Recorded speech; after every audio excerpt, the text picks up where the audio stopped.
So, who inspired you to be a leader, to a teacher? Who was your inspiration at your early ages?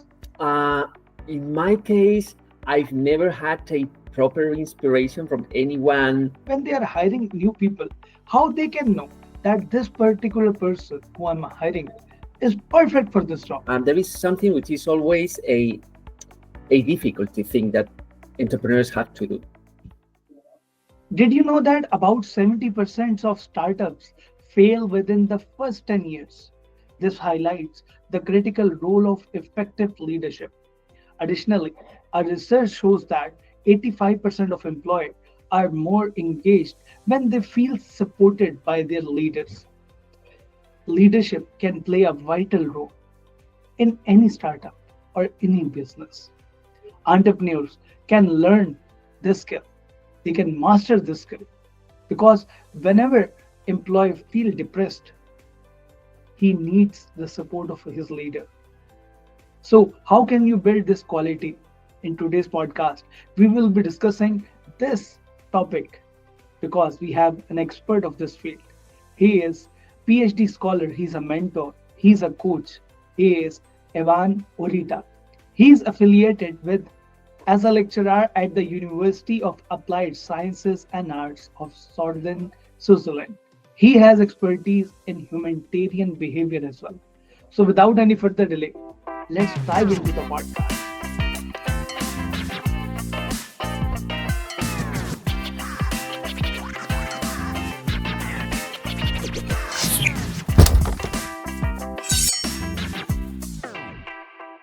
So, ladies and gentlemen, we have Ivan Ureta. He is a PhD scholar, and with that, he's a lecturer as well.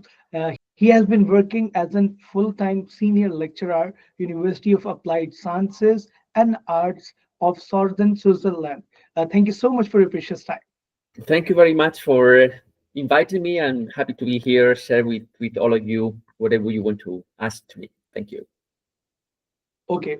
When I was going through your profile, I have seen that you have been interacting with a lot of people from all the classes, like entrepreneurs, teachers, and then students as well. But if you go back, you've been a student as well at that period of time. So, who inspired you to be a leader, to a teacher? Who was your inspiration at your early ages? Yeah, that's, I think, very good question, because uh, in my case, I've never had a proper inspiration from anyone um, instructing me which kind of path to follow. Uh, but I thought that for me, the most important thing was to follow my inner wish, my inner desire to explore what I want to contribute with to society. So that has been always my main driver in terms of decision making, and that comes from a early decision I had made in the beginning of my academic career, um, where I decided to study contemporary history. So you can understand that I did not go for engineering or economics or to become a medical doctor, the mainstream kind of studies that society might require. So I was going from this point of view against the stream.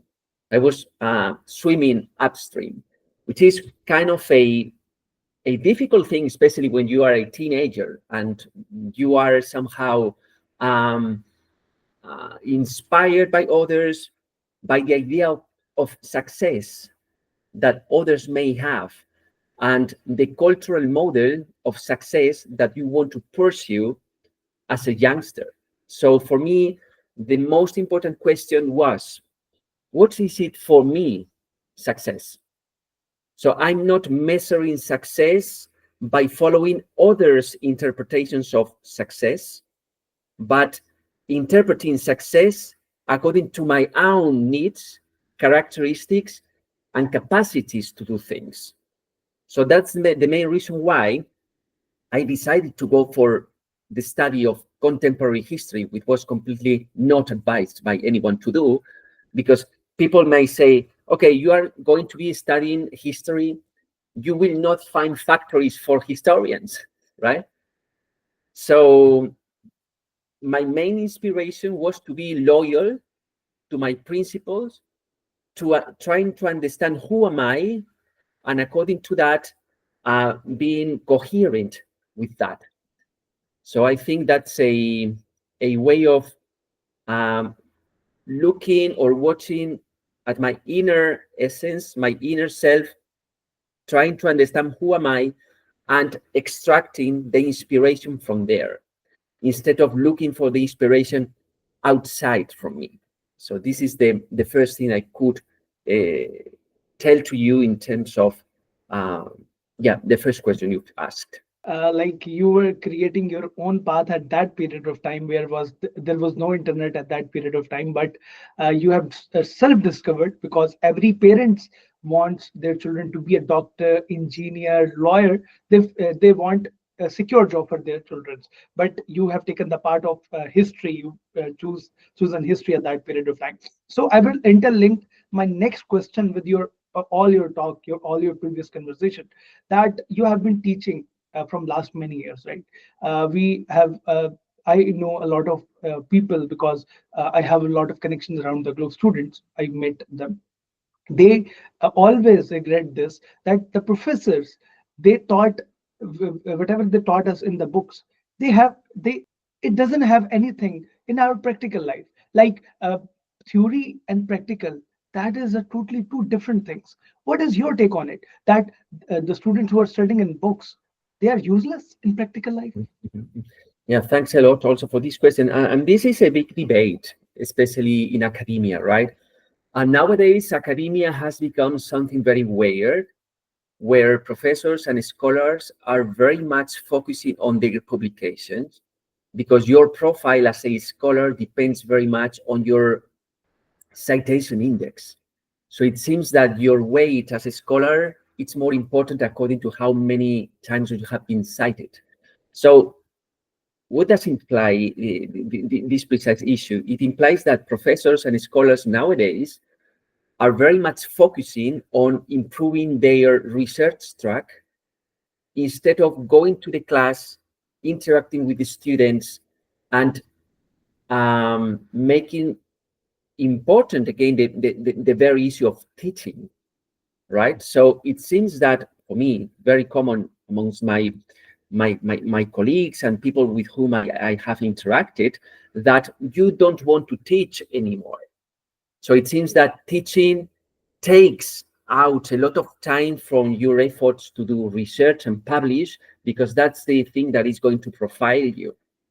So what does it mean? That you go into the class with low energy because you don't want to do that. Of course, I'm generalizing, but it's something which is very much happening in many institutions. So professors or younger assistant professors, they know that they are going to be evaluated according to the number of publications, peer review publications that they have been published. So first thing, you go into the class with low energy or a lower energy, considering that teaching is not that important for your professional profile. So that generates in the students, and the students perceive that low energy.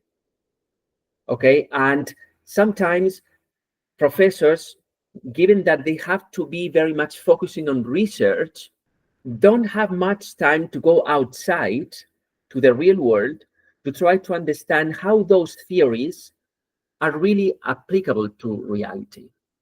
So, and it seems that um, we are happy or happier enough as professors if we go into the class and we deliver theories to the students and we pretend the students to replicate, to understand, to memorize those theories, which are going to be somehow applied into reality. But theories are a summary, a simplification of the complexity in which we are living. So it's very, very difficult to encapsulate the complexity in which we are living in theories. But we pretend, because also we have to evaluate and mark the works of the students, that they are good at memorizing things, and they are somehow replicating one-to-one the things that we want to share with them. So I think that the educational model currently it's very much focusing on that, and the students don't find a real sense of what they are doing. So it is the application of the things that we are doing. So we are not teaching the students to be humans, to try to understand themselves. How do they want to contribute to the society? So we are much focusing on how can we nurture the brain to make rational beings, which eventually are going to be making rational decisions, right? But we are forgetting the other sides of the complexity of a human being. And you, as a student, as a professional, how are you going to contribute? How are you going to make sense of the things that you are learning in a classroom? So this is a mismatch which is really happening, and students are somehow losing the grip and the understanding of why do I have to be sitting here reading books where the world is happening in a completely different way, right? So it is fundamental to step back a little bit and to understand that our students are not just there to memorize theories, but we have to engage with the students in order to reflect with them, to build knowledge together. Okay, and this is the important thing. I dislike very much the idea of me as a professor entering a classroom and pretending that I'm going to be talking with a very little interaction with the students. No, I mean, the knowledge has to be built, right? And this is important. It has to be a learning community in which the students feel themselves that they are a safe environment where they can express also themselves, and according to that, understand how theory can be applied to practice. And this is always a very difficult balance that we scholars and professors have to understand, and to be critical also, and question ourselves very much, and what's the role of our work, which is not uh, filling brains with theories, but lighting up this flame on the students, in order to, okay, yes, I mean, this professor is inspiring me, not because he's showing me off how much he or she knows about a certain subject matter, but how can start this ignition process that is going to make me a better human being. Education should be not a business, and I think teachers should take a responsibility.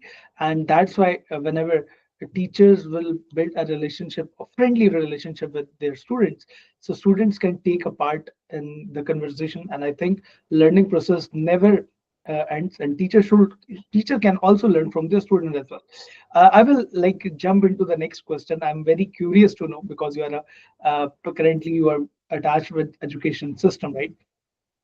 If we go in the past, uh, we name Bill Gates, Mark Zuckerberg.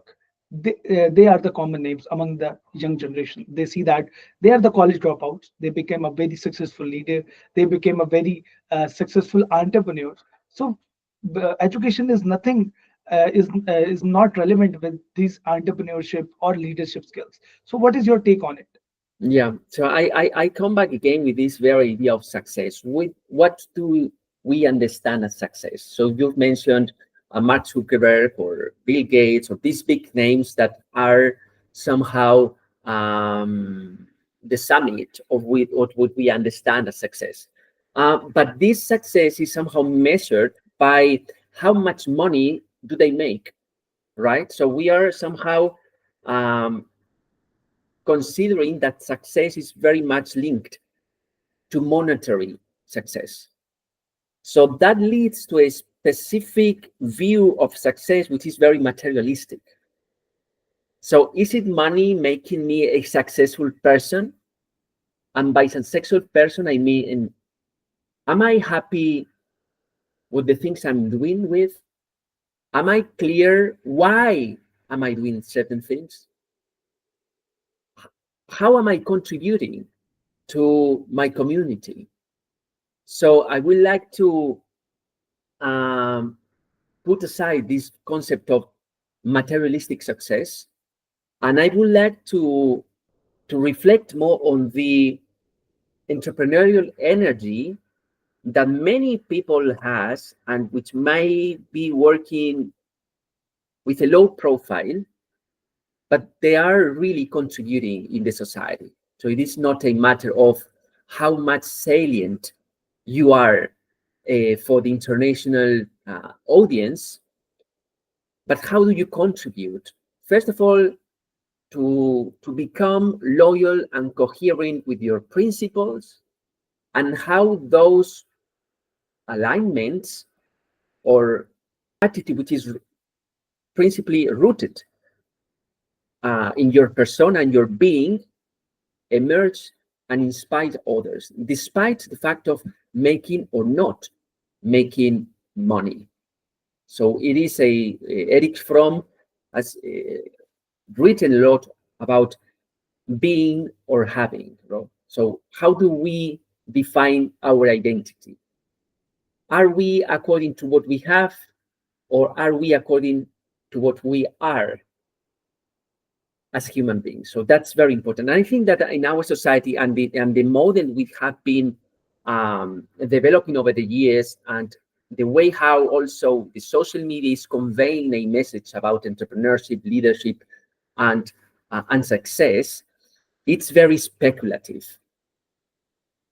It doesn't have anything to do with patience, with sense, with purpose. It's a lot of blah blah blah, short time kind of materialistic success, and nobody understands anymore. And it seems that nobody understands anymore the value of work, of crafting things with patience.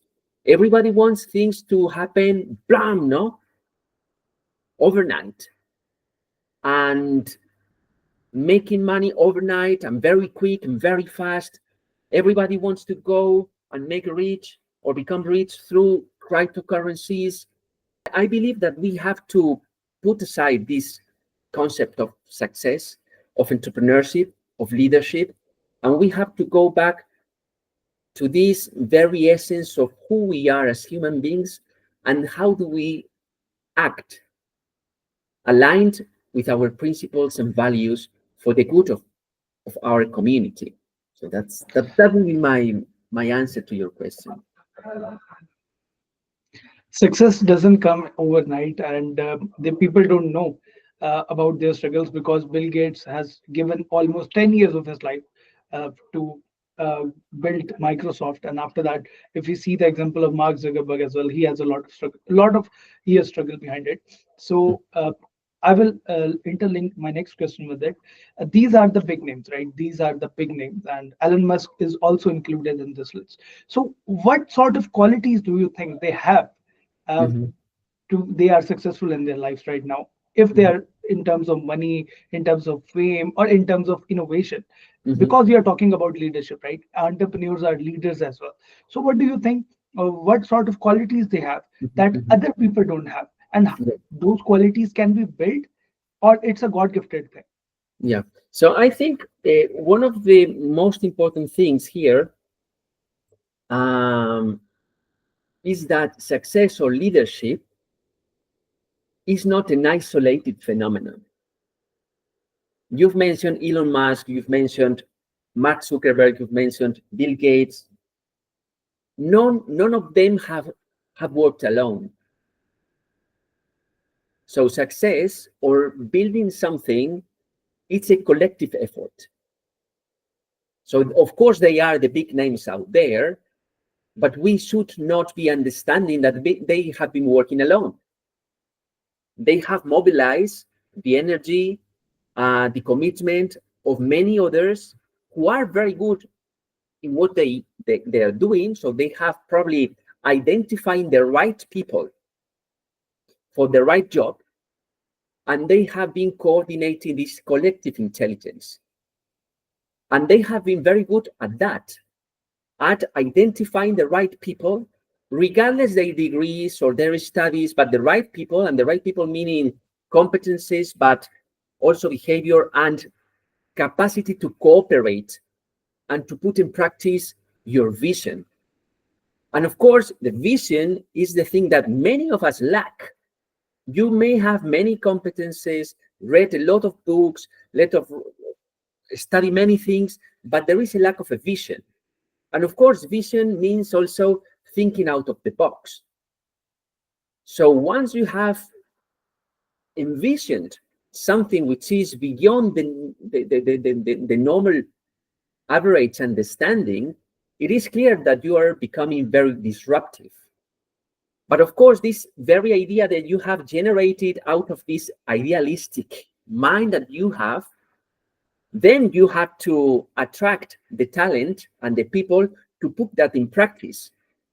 So you might be very good at creating a vision, but you might not be good at developing it. So it is important that you understand which are your limits.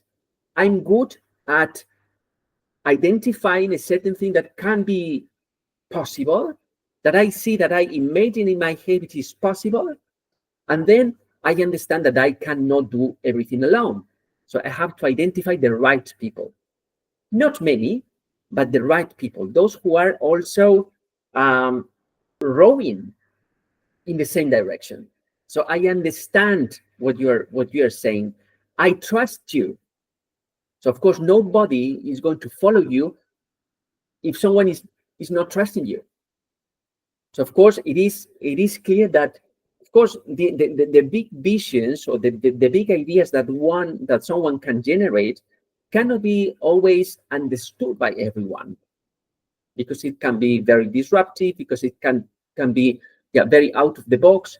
But you need to create this momentum in which people, they are ready to put into motion and to contribute with their energy and capacities. And once you have created that commitment with trust, then you can do amazing things. So those are some of the characteristics that those entrepreneurs that you've mentioned have done. Then, regardless the ethical aspects or other aspects that you may consider, but I think that there are some common features that all of them share, which is, yeah, those which I've mentioned. Yeah. Very well said. And I think a lot of youngsters, a lot of young aspiring entrepreneurs, they are Mhm. taking notes. I have a next question which just came in my mind. But before that, I have a surprise rapid fire question because a lot of teachers, they don't usually show their other side because they are humans as well and they have their personal lives as well. So I will be asking you some rapid fire questions and you have to answer them very quickly. You Okay. will be having two options, tea or coffee, T. a morning person or night owl. Morning person. Okay. Favorite destination for the holidays. Very good question. The C. See, okay. Favorite book you have read and what sort of lesson you have got from it. Who Am I by Sri Ramana Maharshi. And the main lesson is, the best service that you can provide to humanity is your own self realization. Any secret talent about yourself nobody knows. Word your talk. Okay. Lastly, calls or text. Both. They are both beings, and they have to be free. Okay, so you are not like specific person calls or text and all. Okay, Ex- now we have to come back on the track. We are having a very healthy conversation, and I will link my next question with the previous one. You have talked about it's not about a single person, it's all about the whole team. And the example came in my mind, it's a sports, right? It's even cricket, it's football, and a single man cannot play a contribution of winning of the team. It's a whole team effort. Goalkeeper is playing his part, defenders, strikers, they are playing their whole part, right? Mhm. On the other side, young entrepreneurs, they face many problems that while the time of hiring, when they are hiring new people, how they can know that this particular person who I'm hiring is perfect for this job. And Hmm. what is the right time for an entrepreneur or a leader to share his heads? Now Hmm. I am okay. Now I have a team. Now I can trust them and I can share my burden. Can you answer? Yeah, yeah. First of all, when it comes to recruiting people, there is something which is always a difficulty thing that entrepreneurs have to do. It seems that you have to be very throughout thinking about the process of recruiting someone, but normally in practice, you are always rushing and running behind things. So yes, you know that you need someone, but then the human resources manager is rushing you up because you have to hire someone, and you read certain CVs, and this is the only thing you read, and according to that, you shortlist someone, you interview, and then you go because you need the person, right? So this is one of the difficulties that entrepreneurs may have, to be rushing or to speed up to find someone who is going to fill the gap. Okay, but I think that recruiting someone should be a process in which you should be going slightly away from the formal process of the rush. You have to know someone, a person, and for doing that, it is not enough to see from where this candidate has graduated, or the things that he or she is saying, the motivation letter. And of course, that's a difficult thing, because, of course, you are somehow evaluating someone according to the things that you can read on a CV. But I think that there are many other things, or hints that can help you to understand who you are looking for. And it has to be someone who is not only brilliant from the scholarly perspective, but also how his or her values connect to yours. So it's not a matter of how good he or she can be at programming or coding, but how this person is going to be also aligned with the company's main core values and vision, and mission and ambition, but how this person is going to be integrated within the existing team. And this is sometimes forget. So it's not just the person who is going to be doing this task, but how this person is going to be aligned, or show that he's aligned with the mission and vision of the company, with me, with the rest of the colleagues. So this is an important thing to do. And then when it comes to the pure recruitment process, I very much like to understand who is sitting in front of me. And I may ask something very simple. Can you please tell me, why do you get up early in the morning? Which is the main trigger that pushed you out of bed in the morning? How do you want to contribute? How do you see yourself putting your competencies at the service of the society? So this is very important to understand, or the fitting of the person within the team, the coherence between how he or she expresses himself or herself, and the inner coherence with the inner values that CEO may have. Because, of course, people, when they are applying for a job, they want the job. And of course, they are going to cook up a little bit the way they behave. I read, okay, I have to behave this way. And there are a lot of uh, advices that recruiters say to candidates. Oh, then you have to reply this way. No, you have to be authentic. And it is important for me as a recruiter to see if the person who is in front of me is authentic or not. And of course, that is something that might be difficult to catch in the beginning, but when you have in front of you someone who is really connected with himself or herself in terms of coherence with the principles and values, I think that there is a certain and a specific energy that you perceive. And if you perceive that energy, normally it's the good person apparently to be hired. Very well explained. And I think human connection matters the most. And I think therefore there should be no informality. You should be authentic, and Mhm, there should be no hypocrisy. I will be like moving to the last question, which is very important, and I think it's a very relevant and it's a very most important question that I will be going to ask you. There are a lot of politics inside in our on our organization. Many people, managers, they are very jealous of each other. They mhm. don't want their subordinates to be promoted. On the other side, CEO faced many challenges while building a good relationship in this kind of scenario. So how to overcome all these things, how to build a good and strong network with your team, and on the other side, how to overcome all these jealousy factors as a leader. Yeah. Okay. So the answer is going to be a bit longer because this is something that it really matters to me. Uh, so I'm a humanist person, a humanistic person. So, and I very much like applying the principles of humanism to economics, to organizations, to human resources, and so on and so forth. Politics, you've mentioned politics.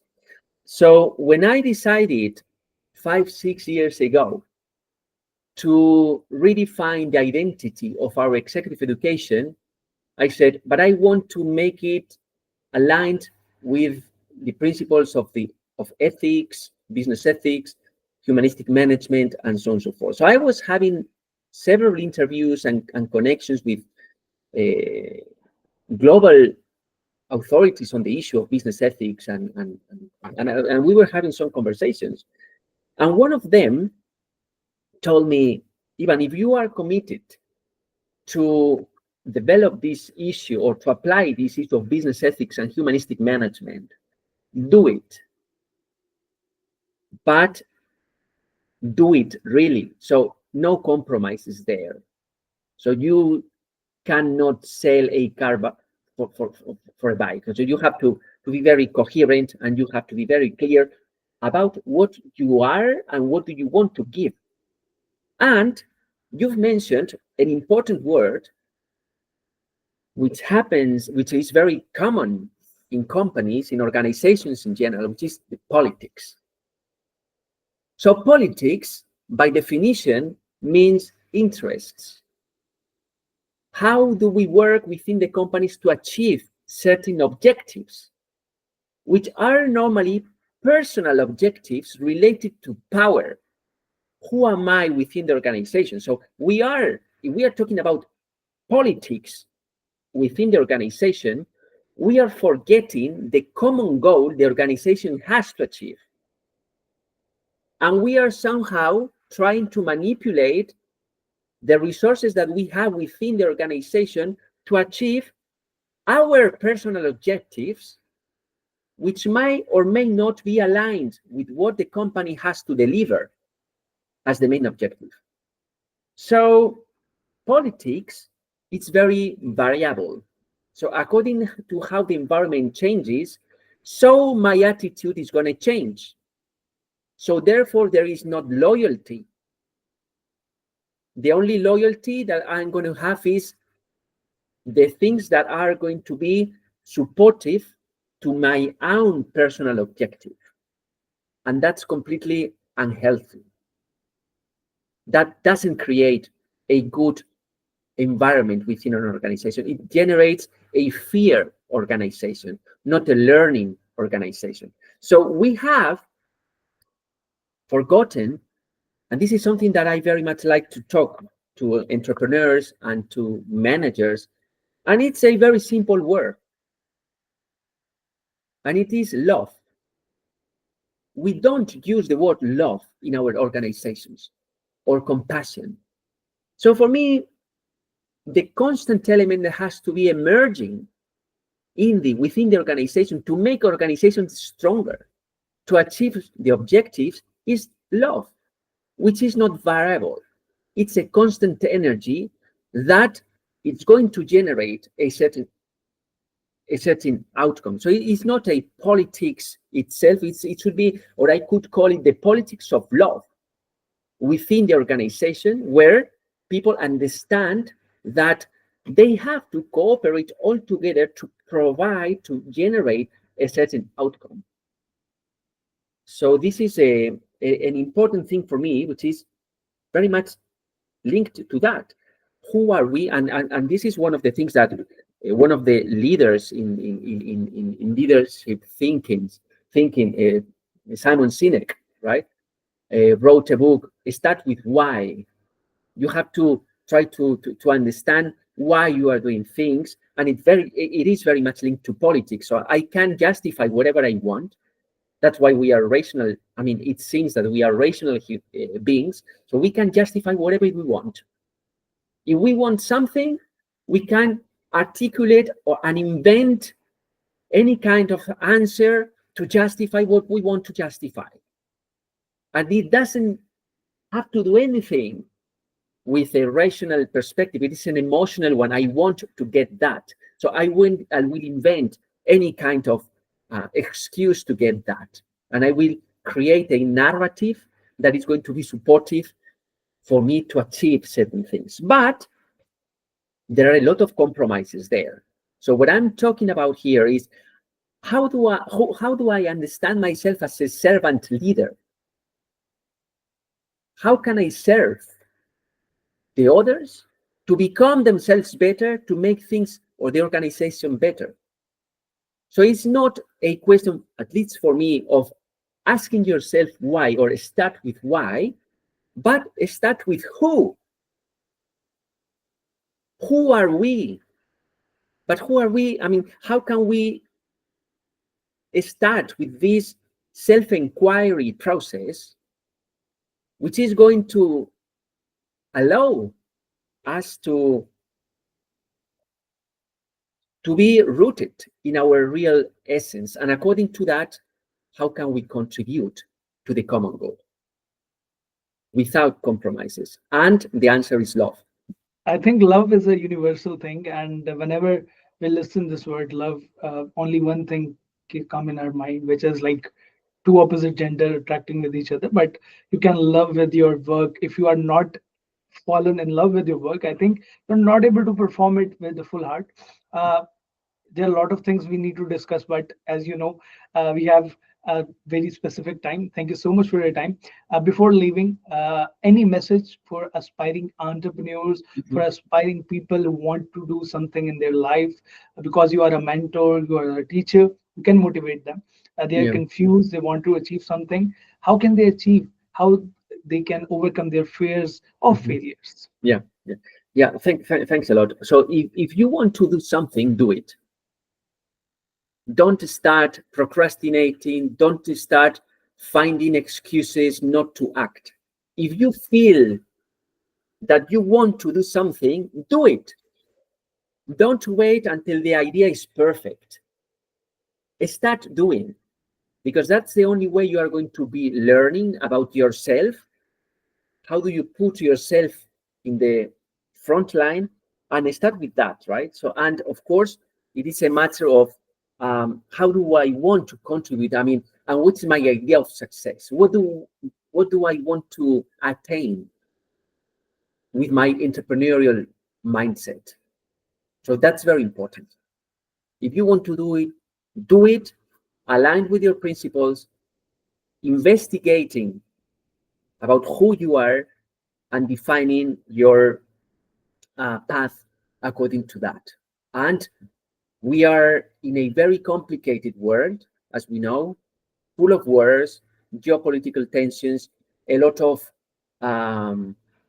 fake news. So it is important to go back, to step back, and to unravel all these problems and try to find the light. And we can be agents that provide this light, but it is important to work within ourselves and not rush to or to be very much inspired by fake models of success. And it's important to be focused and to go back to the basics. Who am I? What can I do? And whatever you do, do it with love. Very well said. And I think we should not be blaming each other. We should play our part. We can uh, lighten up a one light there, and everybody, whoever tried to walking from that lone street where there's a lot of, there is no light, but that little bit light can help the other person as well. So thank you so much for your precious time. And I think a lot of people like this video. If you like this video, leave a comment over here and do let us know if you have learned anything from this podcast. We will be going to meet you in the next podcast. Till then, take care. Bye bye.